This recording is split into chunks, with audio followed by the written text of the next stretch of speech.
from a defabricated garden shed in Rockland County, New York, USA. This is Stand Up with Pete Dominick.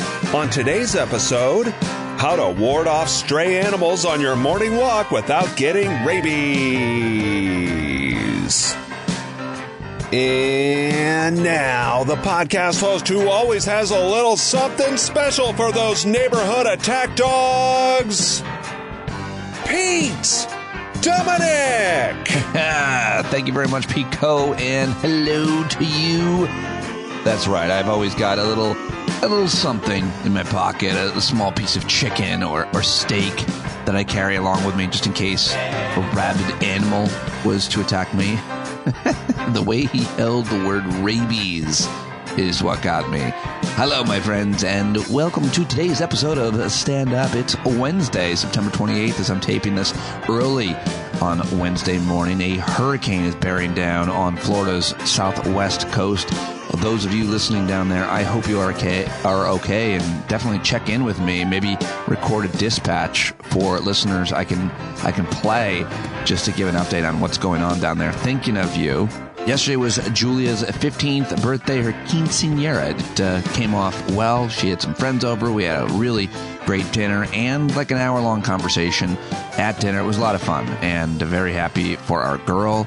Thank you to a longtime listener, Ronnie Gonzales, for lighting a fire and motivating me to think more about Latino guests, because today's guest is the great Ray Suarez. Ray is a highly respected broadcast journalist. He's an author. He is now a visiting professor as well at New York University in China, in Shanghai, where apparently his son is also going to college, which is pretty cool. At 65 years old, he's still kicking ass, and we had an amazing conversation. Former PBS NewsHour host, Talk of the Nation on NPR. He's done it all, including writing a book where I met him to interview him back in 2013 called Latino Americans, the 500-year legacy that shaped a nation. But yeah, Ronnie reached out to me. He's like, blind spot, dude. You really don't have many Latino guests, certainly not any regulars on the show. And so here he is, Ray Suarez, also reaching out to Gene Guerrero from the LA Times, which he suggested. But I'm always happy to hear from you and take suggestions on what might be a blind spot demographically or an issue that I should be talking about. Or if you just want to contact me because there's a technical issue on the show today, please do that. Yesterday, there was a sound issue where my guest, the great Dr. Chrissy Greer, was lower. Her voice was lower than mine was, and that was entirely my fault because I had pressed the wrong button at some point, and several listeners reached out to let me know, and I appreciate that kind of thing because that's annoying. And we here at Stand Up with Pete Dominick want you to have an enjoyable listening experience. So always let me know if there are issues, and if I can, I'll get to them right away, fix them, and re-upload the show, and boom, the next person can listen to a better quality show. And that is the stand-up promise. That's our new customer service slogan, the stand-up promise. We don't have customer service or a slogan. All right, enough reindeer games. Let's get to a couple of news stories, a couple of clips that I think were undercovered or are really important to mention or talk about. Things I'm thinking about, caring about, and you can always add to that list as well. I thought this was a pretty interesting story. Yesterday, more than 1,000 students walked out of Virginia public schools in protest of the state's reversal of transgender protections.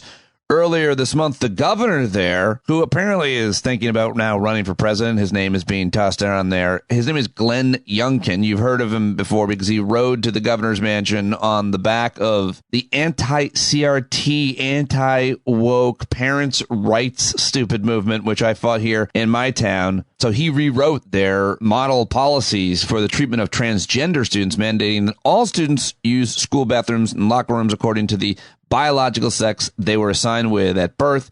New policy also requires parental approval for staff members to refer to students by a different name or pronoun at school. And an organization called the Pride Liberation Project that has popped up, grown out of this, said these revised guidelines will only hurt students in a time when students are facing unparalleled mental health challenges and are a cruel attempt to politicize the existence of LGBTQIA+ students for political gain. The Pride Liberation Project is a statewide LGBTQ youth advocacy group. And here's a little bit more from two students who identify as trans at McLean High School. I'm pretty sure that's an affluent suburb of D.C. where Dick Cheney lives. Trans students are students just like everybody else. We don't want to be out here fighting for our rights and protesting. We want to be in calculus class and learning how to drive, but instead we have to be here because they're trying to take away our rights. Let us be the out. How can you stand there and say that this is for trans students when trans students are actively telling you, and as well as our allies, just left and right, both in the Virginia government and outside of it, are telling you these are going to hurt a not inconsiderable portion of Virginia students.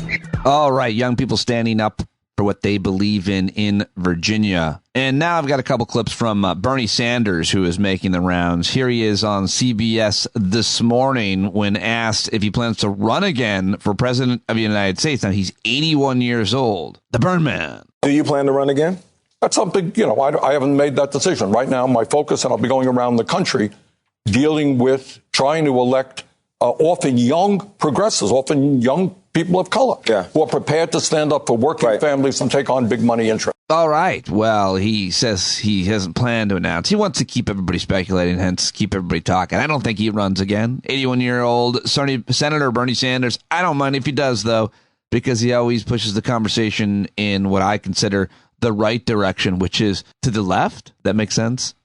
Over on Good Morning America, Iranian-American journalist Alinejad Masih cut her hair in solidarity with Iranian women fighting for equality and to end the mandatory hijab after Mahsa Amini's death, the young woman who had been killed by the Iranian morality police. I just thought this clip really sent chills down my spine. She cut a little piece of hair off of her own head. It was wild to watch and really important what's happening across the country there.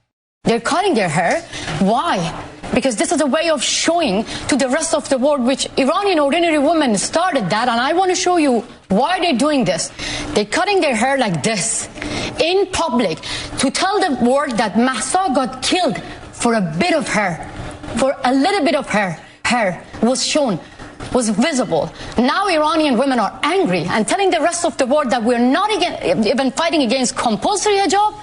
We want an end for gender apartheid regime. Forgive my anger. This is the anger of Iranian women who have been ignored for years and years. Powerful moment, made me want to learn more than I already have only heard about, just the latest events there. The protests in Iran, I remember covering the 2009 Green Revolution, and it's just so hard in that country to create change because of the way that their leadership Supreme Council is made up and how much power they have over the military and police is my understanding, but definitely something I want to learn more about and what can be done. So many amazing Iranian Americans that I know that I should probably reach out and talk to about these things. All right, yesterday, Dean Cain, the actor or former actor, Dean Cain was trending, and so I went ahead, I took the bait and found out it was because he was on an airplane, took a picture of himself wearing a mask and tweeted, "I found it utterly ridiculous that I had to wear a mask on the plane flying to and from Canada." And he lit up Twitter with that, just people attacking him so he could block them. Apparently, that's his thing. I just wanted to read that as a comedic interlude to make fun of him. Comedian Laurie Kilmartin tweeted, "This little whiny first-class bitch." Yeah, it does look like he's sitting in first class as well. And everybody else made fun of him because he was formerly played Superman on a TV show and didn't really give off many Superman vibes in this tweet and behavior. All right, now back to the news. Here is Attorney General Merrick Garland responding to Republicans claiming that President Biden had some kind of involvement in the FBI searching Mar-a-Lago and seizing classified documents. Here is the Attorney General. A number of President Trump's allies have suggested without any evidence that you are conducting these investigations at the behest of the Biden White House. I just want to give you an opportunity to address that.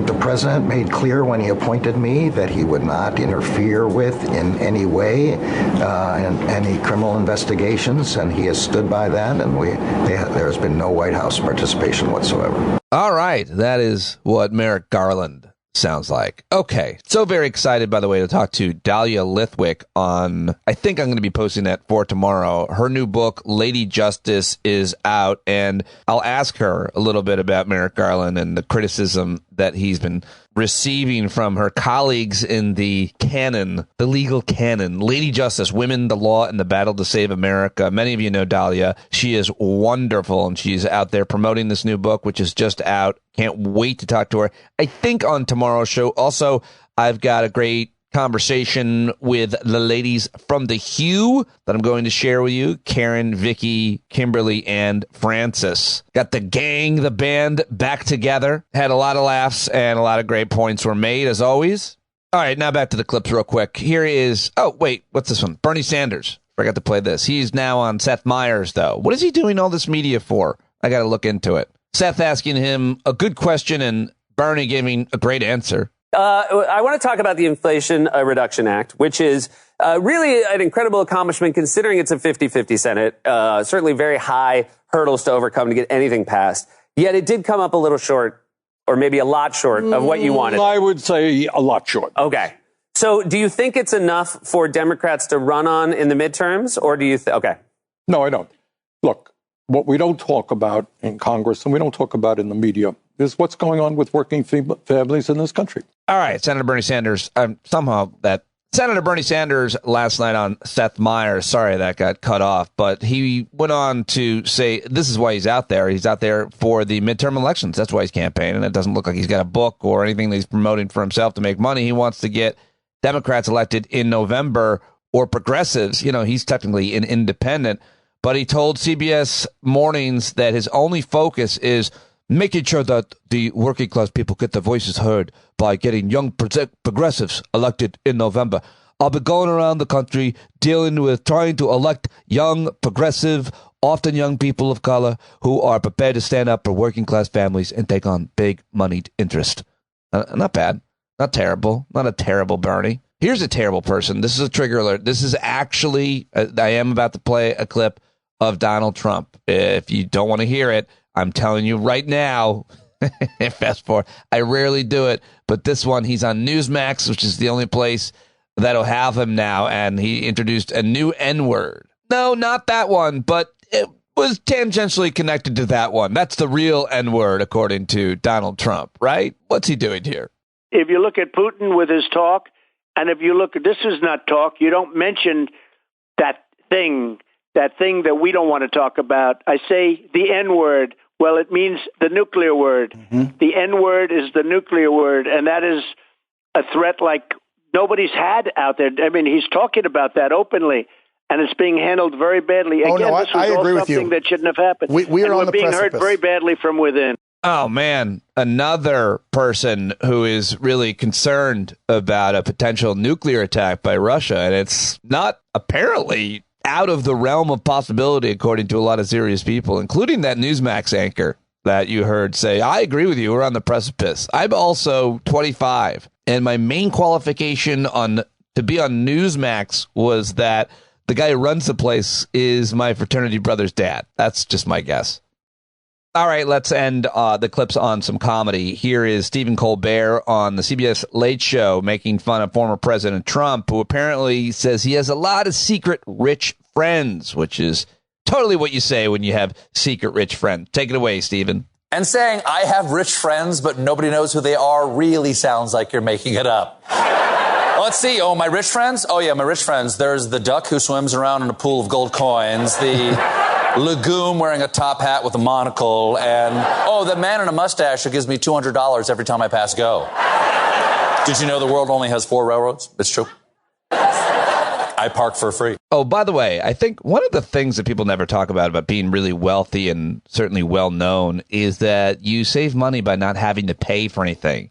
Because if you're a really well-known, wealthy person, often you show up at a place and it gives that place credibility, a restaurant, a club, a bar, an establishment of any sort. So, yeah, you don't have to pay for parking because you know who parks here? The rich guy. Paris Hilton, Kardashians, that kind of thing. So being rich means you don't have to spend any money, even on like really great glamorous vacations. Probably you want to go to some island in the Caribbean, they'll fly you down there and then they'll put a picture out and that's the place to be. I think that's how it works. I don't know, but I think that's how it works. Okay, well, now let's get to my guest. How about it? Thank you very much for joining me today. I hope you enjoyed the clip show. If you don't, you can always fast forward or tell me I don't even like it. Just get to the guests, because I got a great one today, and we had an awesome conversation. He's really good at communicating and talking. I was very connected and dialed in to this interview with Ray Suarez. Like I mentioned before, thank you to Ronnie in California who suggested I get some more Latinos on the show, and I can see Ray joining me again and hopefully regularly because he's so good at radio and podcasting as well. He is the host of When My Body Was Trying to Kill Me, which is a podcast about being diagnosed with cancer, and talks about with other people who have and what his experience was like. It's a really fascinating and original idea that Ray is doing, and something unique for him because he's not the kind of guy who talks that much about himself. He's an old school kind of objective reporter who worked for PBS and NPR. During his career, Ray Suarez has covered just about everything from the 9/11 attacks on New York and Washington, 4 presidential elections, broadcasts from the floor of 7 party political conventions, moderated 2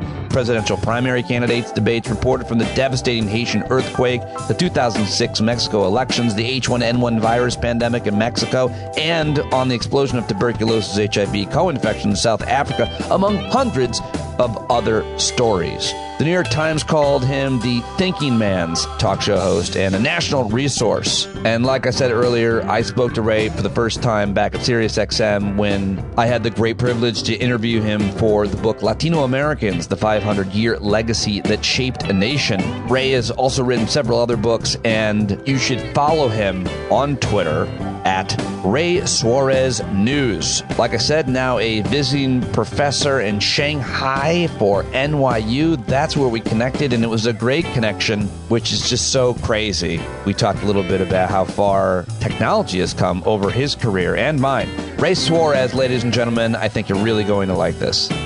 Well, I've just told you all about him. There he is in Shanghai, and he looks great and he sounds great. The miracle of technology. Ray Suarez, welcome to Stand Up. Thank you so much for joining me. Great to be with you, Pete. And it is amazing, really. When I first got into broadcasting, we needed an enormous truck with a great big satellite dish on the top that cost $1 million to do a live shot from anywhere in the world, much less China. And here we are with, couple of $1,000 worth of equipment, and I'm on live. So let's have at it. Yeah. I mean, I was actually going to ask you about that as I thought of just how great this connection is between you and I and New York and China. And I was thinking, even at the beginning of your career, even with that equipment, if I'm not mistaken, you still had kind of a static. It wasn't this quality of digital sound, right? Or video. Absolutely not. Absolutely not. The first time I went out with a television crew, the cameraman, and it was always a man because the thing was so heavy, told me that the camera body cost $27,000. Yeah. And the camera lens cost $20,000. So part of the job was definitely staying in focus and making sure you were pointing at the right things. But part of the job was just not dropping the thing because it cost a year's salary. Well, now you can walk into a Best Buy or an equivalent store somewhere in the world and for less than $1,000 buy a camera that makes a better picture. It's incredible. Yeah, it really is. And I wonder just about if we could get, I want to get your take on the state of media and journalism. And you can answer this in a billion ways, Ray, given your experience and your credibility. But I wonder what you think of the pros and cons of all this independent media, because as you're saying, it's the cost of entry, very low, and broadcasting. There's 1 million platforms. It used to be 3 channels, newspapers. Of course, you worked in public radio for years. And I wonder if you think that the kind of the evolution, I won't say the death yet of corporate media, but the evolution or devolution, you could argue, and the rise of all this independent media. If you think it's good, if you think it's bad, obviously you're there in China. There's a whole different answer about media there. But what do you think, given your years of experience working in media, that we're doing with all these rapid changes in media and the rise of independent media? Lowering the barriers to entry has been an amazing thing. So we can hear voices and see creative work that the door was just too narrow to let in before. So it's an amazing, wonderful thing. If you had shot video or film in your town somewhere across America and just turned up at the television station and said, I did this story, in some places they might have put you on, but in a ton of places they wouldn't have taken your stuff. It was a narrow door to get through.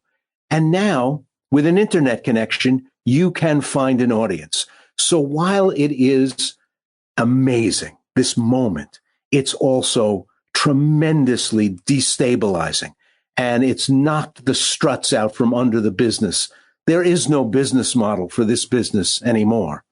And it's like trying to rebuild an airplane while you're flying across an ocean at 35,000 feet. It's amazing and terrifying.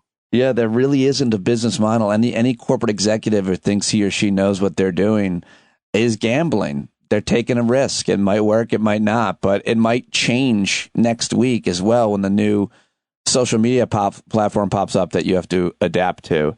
Yeah, it's a good metaphor as well. I wonder what you think about, given your career in journalism and media, of the barrier to entry for Latino Americans. I'm guessing that when you started, I'm just guessing, you were one of the only Hispanic Latino. I'm not sure how you identified then or now. In you're Puerto Rican. After newsroom, I was the only or the first and only. It was a little boring and exciting at the same time. The difficult thing for Latinos and other minorities is that it's tough to diversify a shrinking business. So when you're knocking at the door, and now in recent years, pounding on the door, a business that's shedding full-time workers and picking up contingent workers is a tough place to make a career. There's all this content, an amazing endless river of content, and there's half as many people making a full-time living in this business as there were 20 years ago. It's kind of horrifying. If you want a regular check, you want to buy a house, support a family, those things are a longer shot than they were when I got in. I mean, you could always get a TikTok account and then just try to get ping pong balls into a cup for days and hours until it really becomes big enough that you can make personal appearances and then get speaking gigs about complex policies. I mean, the way that you've conducted your career is fascinating. You've really done it all. I mean, obviously, print, radio, TV, and new media as well. You're podcasting, and of course, you're a writer and author. I think I met you in 2013 when your book came out about Latinos in America, and a lecturing as well there for NYU in Shanghai. So you've seen it all. So I want to talk about some of each part of that, or wherever we get time to. But let me just start. What are you doing in Shanghai with NYU? What is this current gig you're at? I'm a visiting professor of political science, and I'm teaching something called The End of Authority, Politics in a Post-Truth World, and talking about how the unmooring of the truth, the pulling out of the anchors and the foundations that the truth used to give us, and sources of authority used to tell us what the truth was, how this is all being renegotiated at the moment, and using the war in Ukraine and the pandemic and the 2020 election as recent examples of how authority figures no longer being able to say to the public, look, this is what's true and this is what's not, and be believed, how the end of that era has created a kind of free-for-all in the world. We experienced the front edge of it with the Trump presidency and a kind of amazing spectacle of a president who just made stuff up. and what that meant to our country. But it's happening in Jair Bolsonaro's Brazil and Viktor Orban's Hungary, in Vladimir Putin's Russia. It's happening all over the world. And we've got to reckon with it, because the loss of authority of the news business has helped feed into this. The fact that people now regularly say they don't believe what they see on the news, they don't believe what they read in the paper, means that they can kind of make up the truth for themselves. And when you read about tens of millions of Americans believing crazy stuff, well, that's where it comes from. The loss of authority of the old sources of established truth. Must be established truth, capital E, capital T. Yeah. Definitely had some problems too, but at least it gave us kind of a compass that we were all working with the same compass. North was roughly north and south was roughly south. Earth 1 and Earth 2 is what I call it. It must be outraging. I don't know how you are emotionally, what your bandwidth is, but it must be really hard for you to go see somebody go on a podcast or a YouTube channel with like millions of views and say something that is not remotely true, given the fact that you yourself, before you wrote something or said something on TV or radio, often had to go through editors. There had to be fact checking, and only then could you put it out to the public. Now, right, anybody with a Twitter account, camera, as we're talking about, can say anything, and therein lies the post-truth, because you can make money off of it too, right? You can make money and also get there first. We in the sort of legitimate old-fashioned news business used to hold back stories for a day or 2 days until we could nail down a key fact, and legal would look at our stories and send it back all marked up and annotated. Are you sure about this? Do we want to say this on the air? Now, forget it. What are the standards? What are the standards? You could just say whatever pops into your head. And if it's edgy and aggressive and funny, it doesn't necessarily have to be true. And that's the scary part of all of this.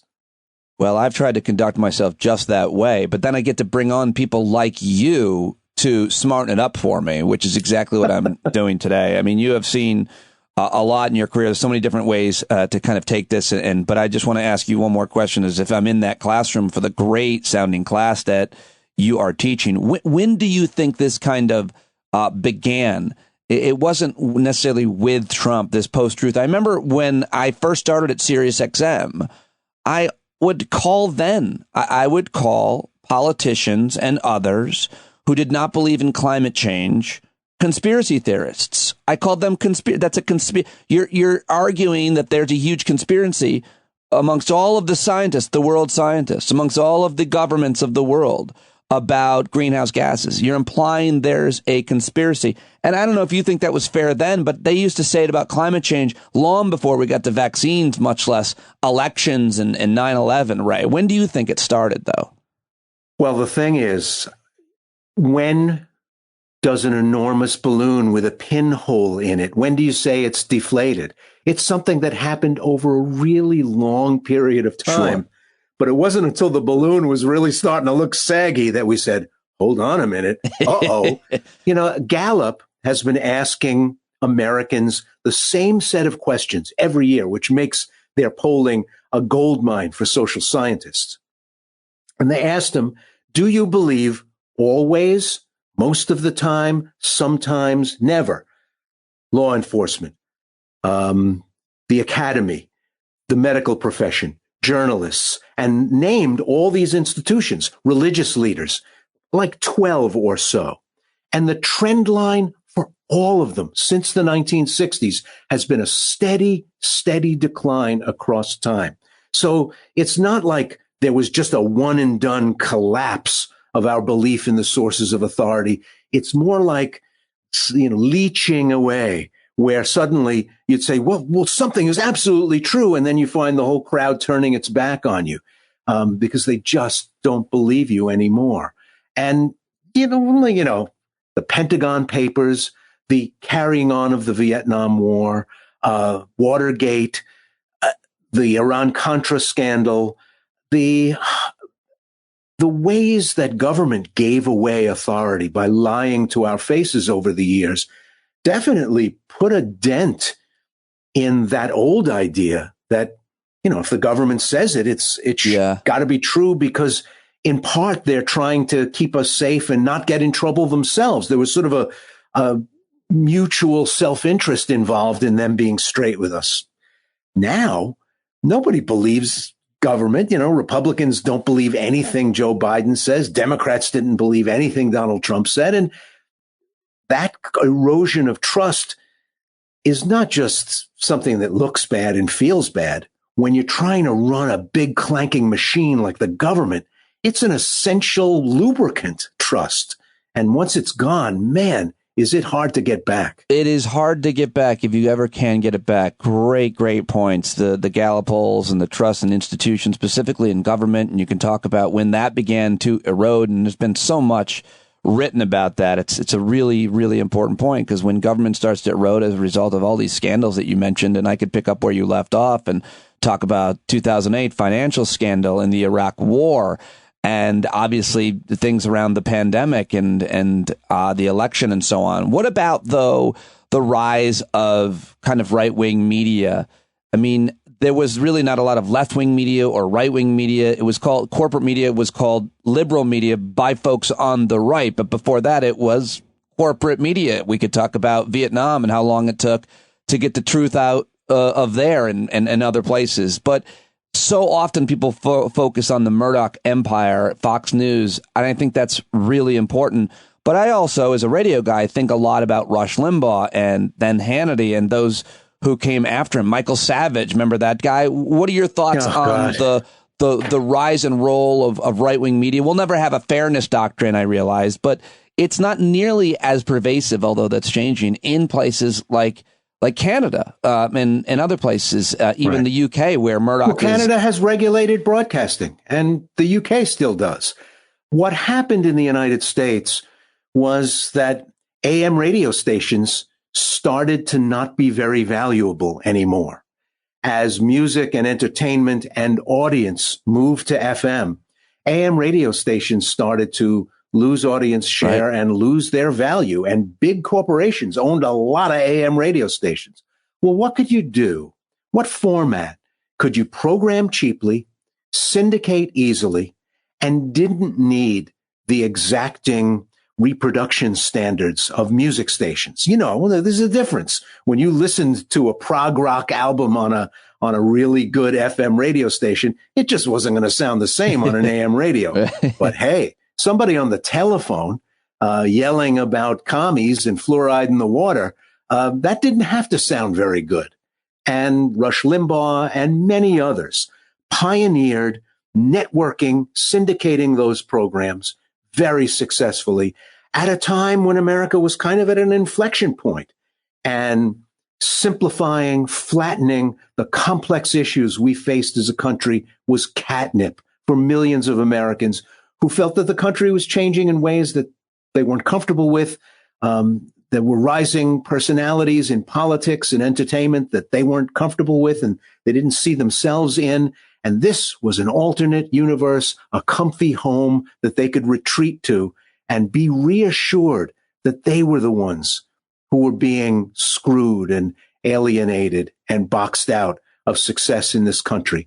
It was a terrible thing that happened, but it was an interesting confluence of the business, because the business made this possible, not economic trends or technological trends. The business made it possible. The politics of the day made it possible, and technology made it possible as networking, a yacker out of Los Angeles and another one out of New York and another one out of San Francisco and another one out of Florida got easier and easier and cheaper. So you built the, excellence in broadcasting, the EIB network for Rush Limbaugh. Yeah. And he was eventually carried on 500 stations across the country. Yeah, the news of the day, though, is now informed by whatever your favorite personality is. It's interesting. Many of us are reacting to what happens in the world and Russia with climate or any other number of trends with politics. But I was listening to this right-wing radio guy named Ben Shapiro on his platform, and this has always been the case. I just pick on him now. They decide what the issues are going to be, and then policy is created around them, like the trans bathroom issue or the trans athlete issue, which is affecting very few people, Ray. And it's not elections or employment or healthcare or, war and peace. It's these issues that they're picking, and it gets people outraged. And then all of a sudden, policymakers at the state and federal level are talking about them, which can lead us into the issue of immigration. The way that immigration gets discussed in this country is preposterous. You've been covering this issue, writing about this issue for a long time. My question is, the immigration system has changed a great deal over our lifetimes. I want to argue it used to be a little easier to get into America and work in America. And now they're making it as hard as possible to get in, much less work. I couldn't simplify it any more than that, Ray. But how much has immigration policy changed in your lifetime alone? Well, look, in 1965, Congress passed the Immigration and Nationality Act of 1965, the Hart-Celler bill, it was called, after its sponsors in the House and Senate. Crusading for the bill, Teddy Kennedy of Massachusetts, a U.S. Senator, and Lyndon Johnson.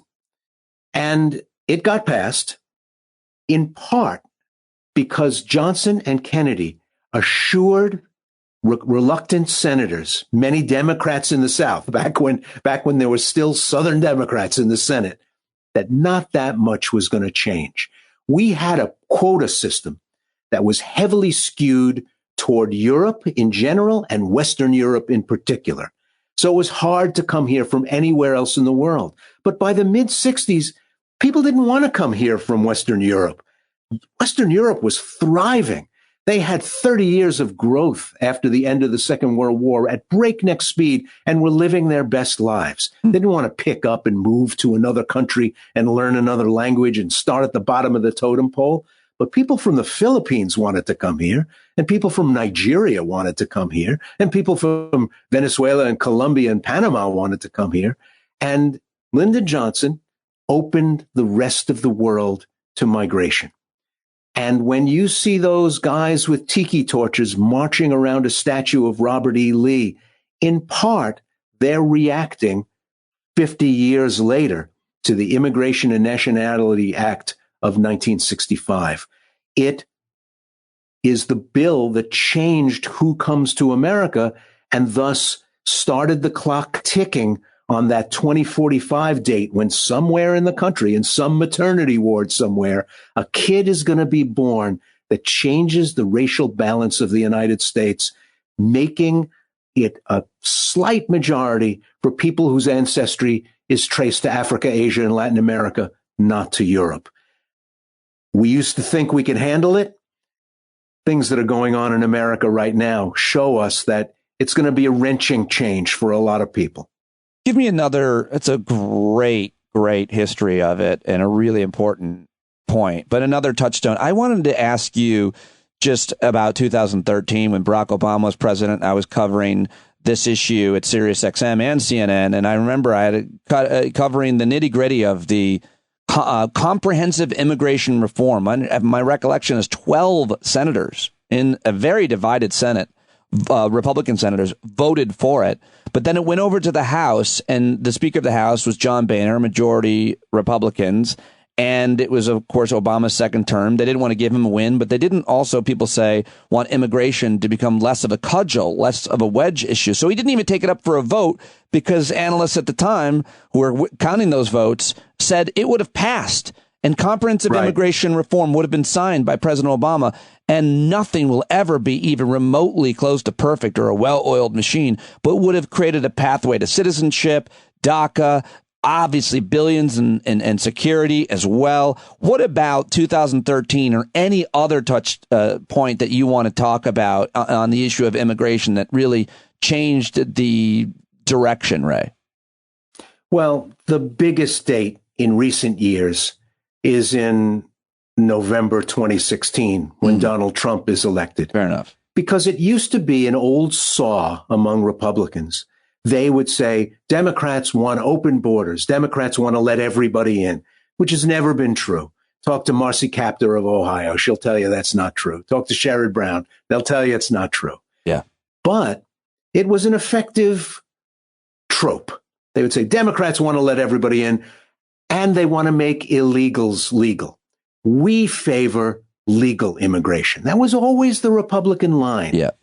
But once the Trump White House came in, you heard Republicans saying that less and less, because Donald Trump did something that no president had done in generations, and that was reduce legal immigration to the United States, as well as trying to head off illegal immigration.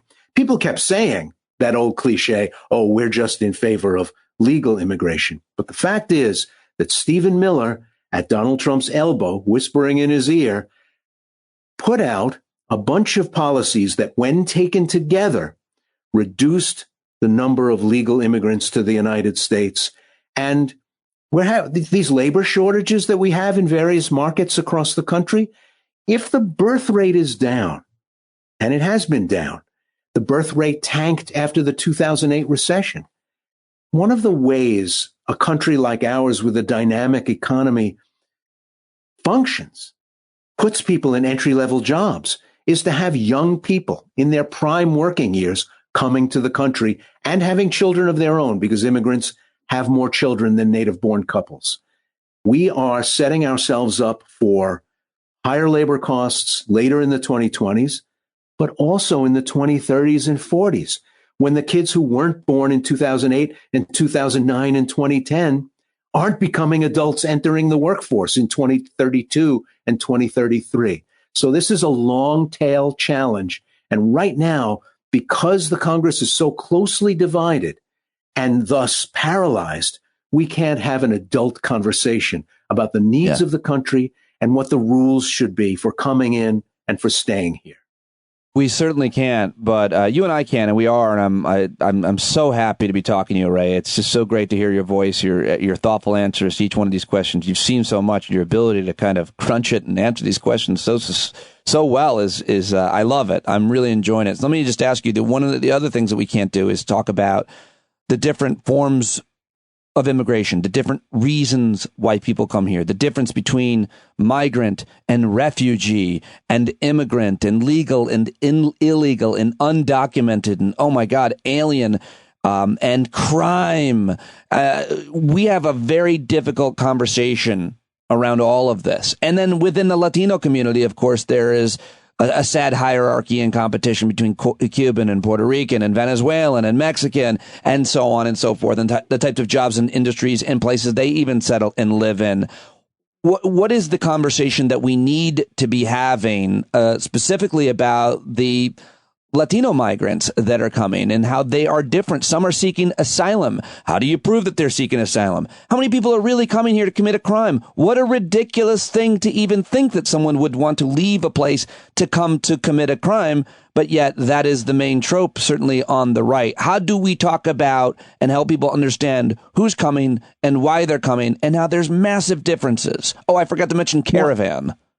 Well, one of the craziest parts of this whole emotional debate is that people suppress their own knowledge to cling to the stereotype. So in Kansas City or in Chicago, you might run into a guy, and it's more often guys than women, I gotta tell you, who'll say something like, they're coming to take our jobs, it's an invasion, they're bringing drugs, they're bringing violence. And then you say, well, what about Cesar at your work? What about Juan? What about Yolanda? Oh, they're great. You know, they've been vetted. I helped Juan, get some stuff at Home Depot one weekend, and we built a shed in his backyard. They particularize the positive traits of the Latinos they know as hardworking, church-going, stable family people.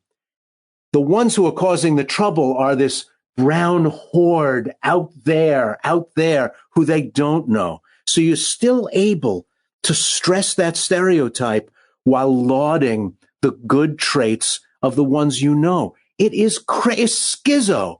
But here we are. Here we are in 2022 doing exactly that every day. Now, Donald Trump's all but daughter-in-law, Kimberly Guilfoyle, is Puerto Rican. And, you know, Donald Trump doesn't have very much time for Puerto Ricans. He hasn't historically. He had to pay a huge fine back in the 60s when he and his father were renting apartments all over Brooklyn and Queens and purposely excluding blacks and Puerto Ricans.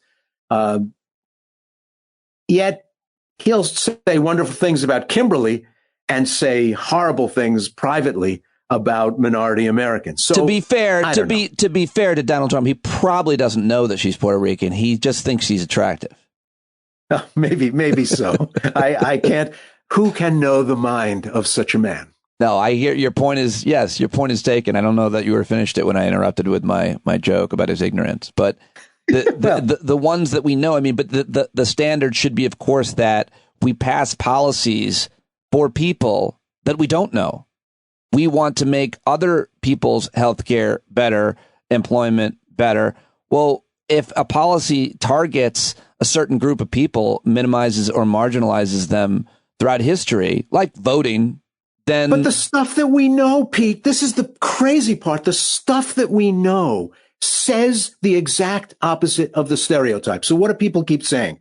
They come here because they want to get free stuff and they want to get government benefits. Government benefits that they are specifically excluded from receiving. And we know from decades of data that Latino immigrants use public assistance, various forms of public assistance, at a lower rate than native-born people. They're criminals. They're here to commit crimes. Yeah. Look at the inmates in America's state prisons. It's easy to follow. Immigrants are a lower percentage of inmates in state prisons across the country than they are a percentage of the national population.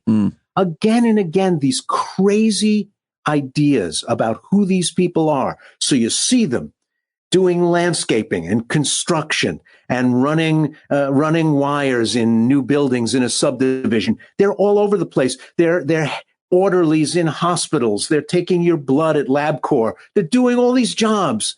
Latinos, they're everywhere. There's 62 million of them. And yet you can make up the wildest, craziest stories about them. What was one of the stars of the 2020 election? MS-13. MS-13, incidentally, a gang that started in the United States and moved back to Central America with deportation. Crazy.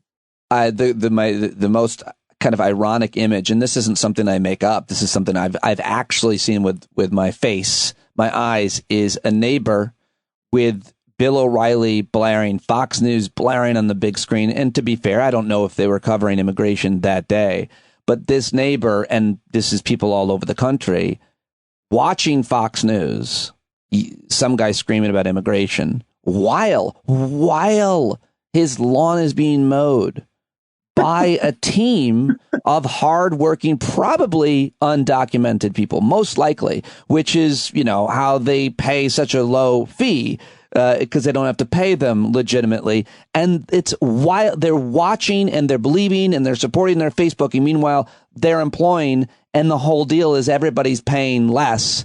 And we look the other way. It's happening on your property and you still can't seem to care or understand, I guess.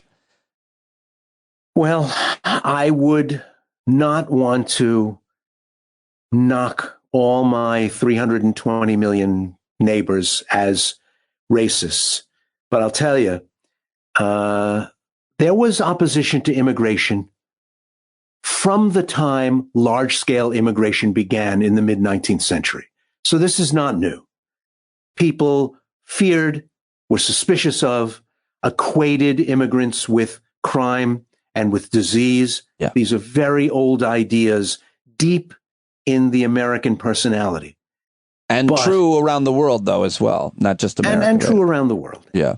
But the fervor and the fever and the volume and the vituperative and long-standing nature of it got different once the complexion of the immigrants changed after 1965.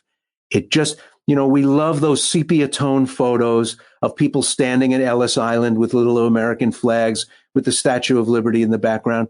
We love that stuff. When Lee Iacocca rededicated the statue and Ronald Reagan was there and the fireworks went off, we extolled the immigrants from Norway and Germany and Ireland and on and on and on.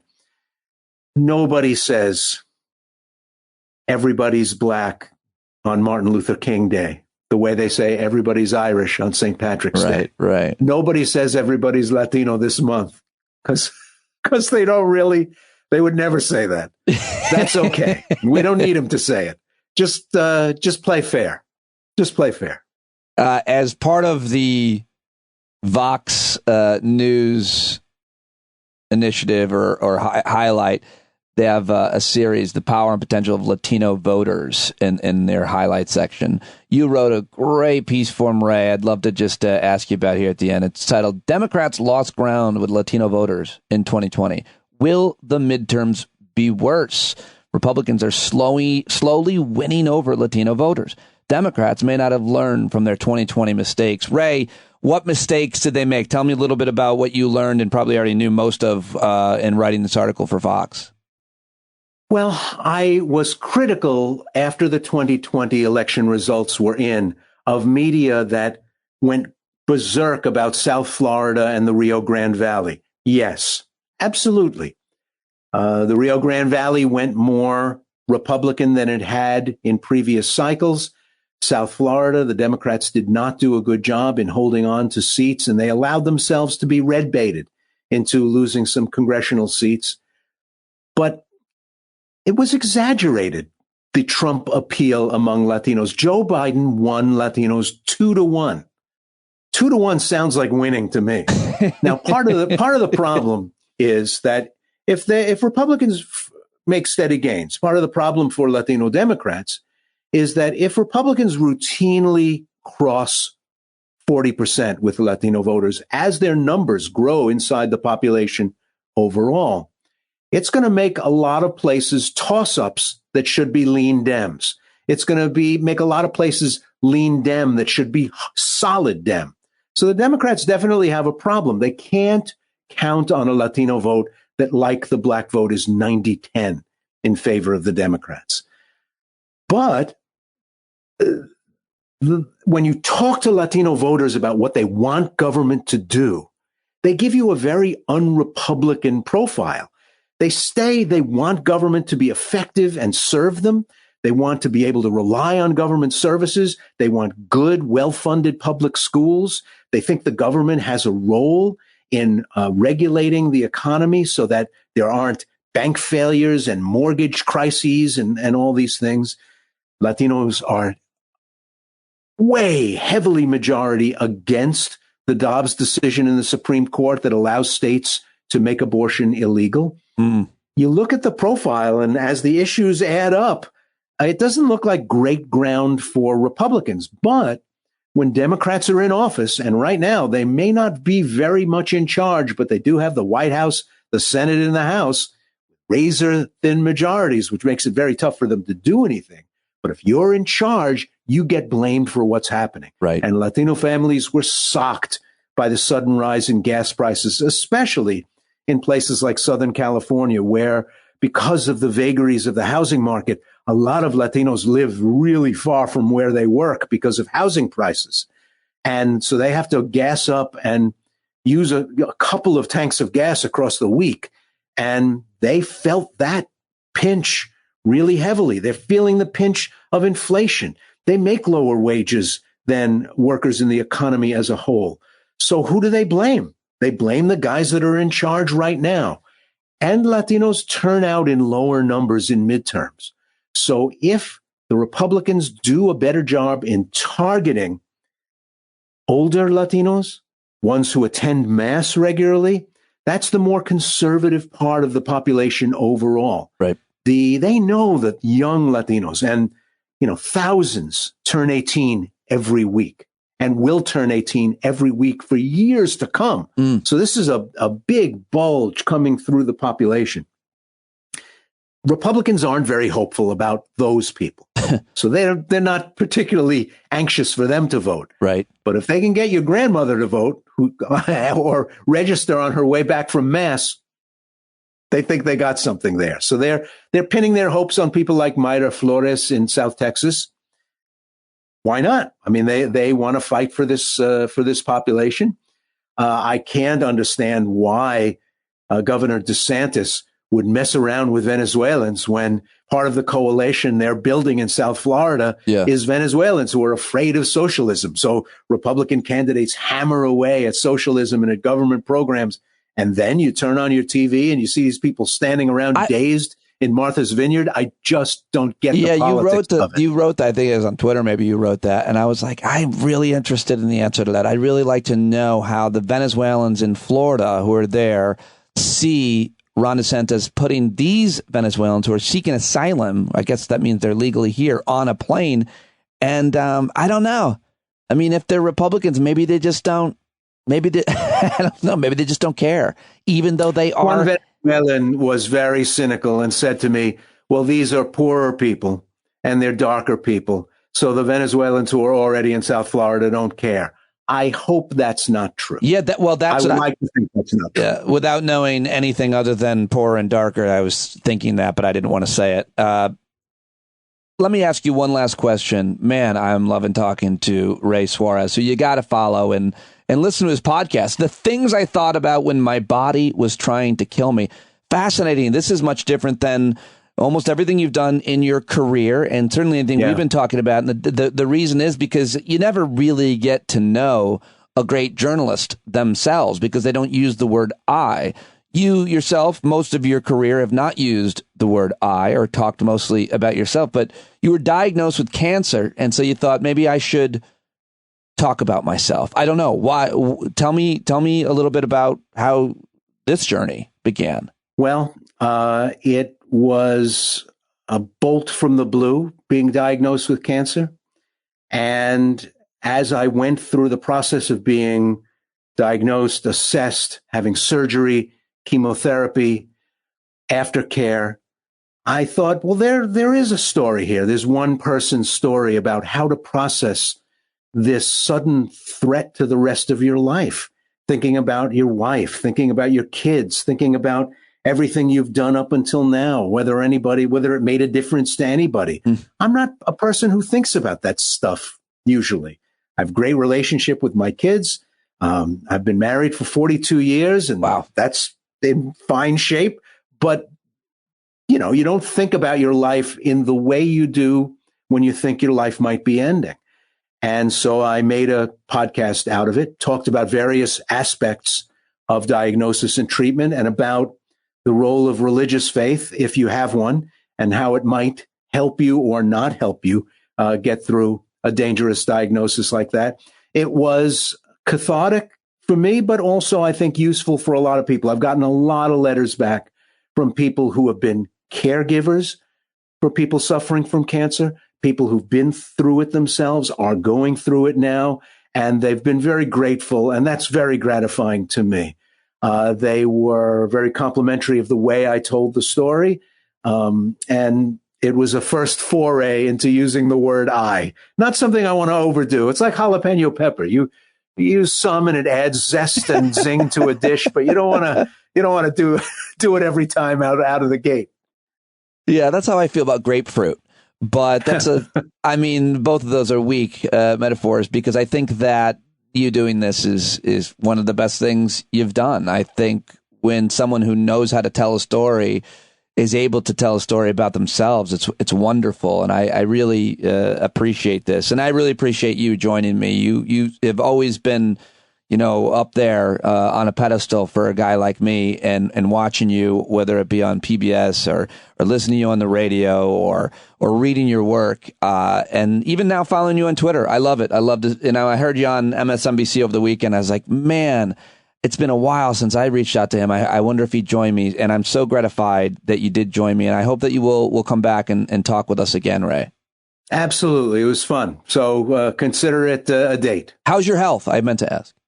I'm great now. I mean, just the fact that I'm in Shanghai and teaching. I think it would have been over my wife's dead body if I wasn't fully recovered and feeling great. So now, is that part of the, and it's going well. Is that part of the reason for the healthy marriage that you told your wife you were going to leave to China for a semester, and she said, "Great, that'll do wonders for us"? She was, because it was China, she was a little skeptical because it was the epicenter of the pandemic and so on. Right. But my son lives here, and we haven't lived in the same city for a really long time. He's 33 years old. He's been living and working in Shanghai for a couple of years now. And I thought, boy, wouldn't that be fun to both teach an international student body and also get to spend more time with him? So it's been terrific. Wow, what a wonderful experience to have. May we all be so lucky. Very and interesting. He speaks Chinese, so he's kind of my wingman in restaurants. And all yeah, of that, he owns you then too. He could really do some damage. Ray, thank you so much. That was great to hear, and I really appreciate it. Good to talk to you, Pete. Well, what do you think of Ray Suarez, everybody? How about it? At Ray Suarez News. Go let him know that you heard him here on the show. It's his first time on the podcast, and I hope it's not his last time. I'd love to have him back. And your tweets matter. They see them, the guests. At Ray Suarez News. So many of you are so thoughtful and grateful, and I am quite appreciative of all of you who are active on social media, contacting the guests, letting them know that you heard them here on at Stand Up with Pete. That's this podcast, of course, that you're listening to. And I am so grateful for you to listen to it anytime. Subscribe to it. Give it a review on Spotify or Apple Music. Subscribe to the YouTube channel, youtube.com/Stand Up with Pete, where listeners and I are posting new videos every day for you to watch clips from the interviews. There'll be Ray Suarez clips up there.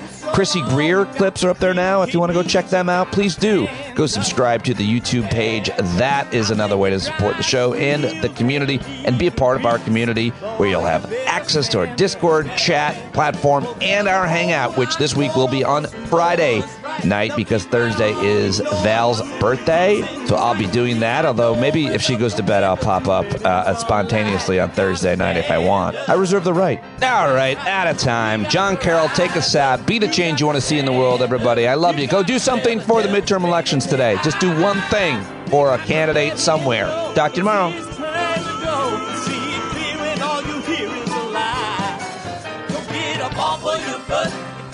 Off of your fence, even if it ain't a very friendly audience, they'll begin to listen when you start making sense and you stand up. No need to point your rifle to defend your town, just stand up. You know they can't deny you what you're laying down. Boy, you better stand up.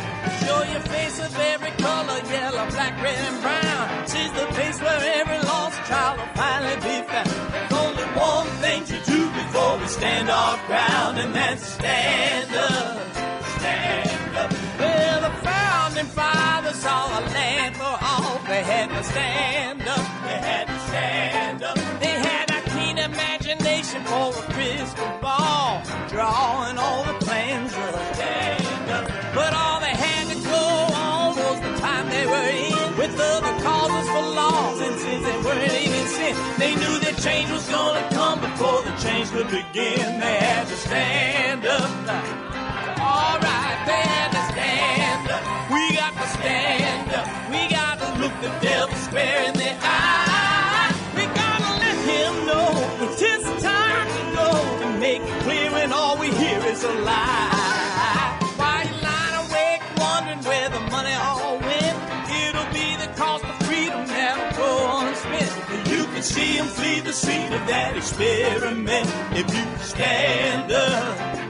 Alright, we got to speak up, we got to reach up and raise your voice in every way you know how. Don't be toes up, you got to show up. Ain't no better time to do it than now. No need to pledge allegiance to no wanton tribe. Rise up, show obedience to the voice inside, and listen well and it'll tell you not to run and hide. It says stand up.